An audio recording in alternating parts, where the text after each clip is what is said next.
And now this, a Longview husband and father feared he would die after contracting the virus. Now a survivor. He says a special blood treatment was the cure. KETK's My Owen shows us tonight how a community came together to help one man in our special report beating the virus in their own words. Well, Trent, growing up in Longview, the Manchas never thought they would be relying on their community so much. Between prayers and worries, blood technology broke through, saving his life. I had a friend that put me on every church list in Longview, every prayer. It's been a long road to recovery, actually one of the longest for Jesus Mancha, finally home after spending 82 days in the hospital. Nobody would have put their money on me. I would go places with my mask early, make my boys get off. I didn't touch anything. Time with his family, treasured moments, when unexpectedly his son got sick. We weren't sure if it was a flu. We'd both been in the car together.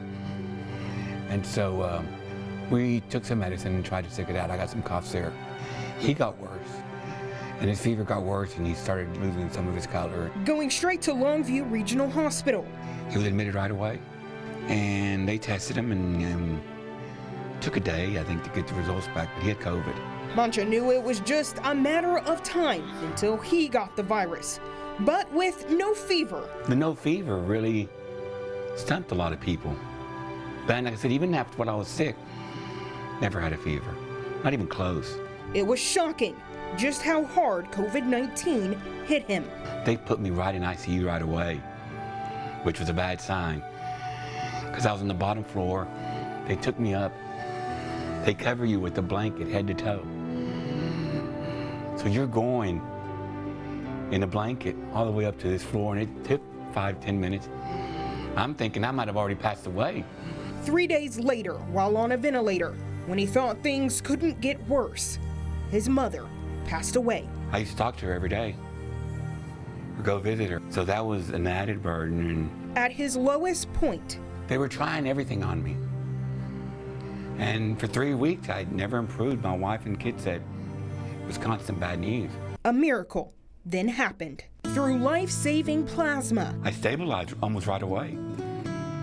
So after 4 weeks of being extremely ill, not too much progress, then getting this plasma and seeing the improvement. The FDA considers the use of plasma experimental, but appears to be a promising option, something Mancha himself can attest to. It had to be somebody who was already recovered from COVID.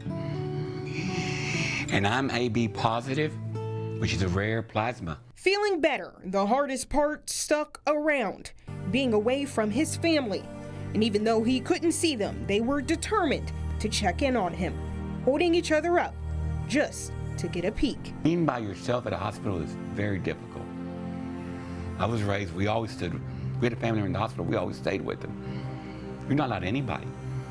So the anxiety was tremendous. A message of hope sent his way until prayers were finally answered with the strength to go home. He was welcomed back by his dog Astro, and an orange and white favorite. But a lot of prayer from everybody.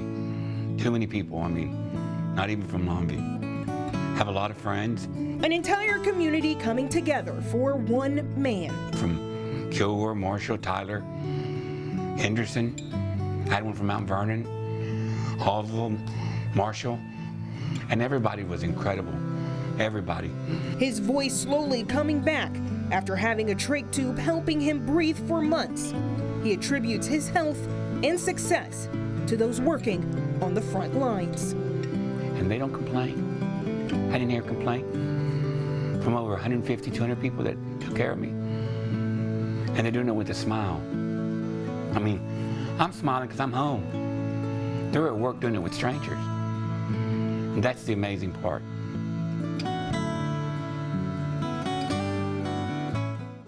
Mancha says he is grateful to everyone who prayed for his recovery and is looking forward to the day he can thank every single one of them in person.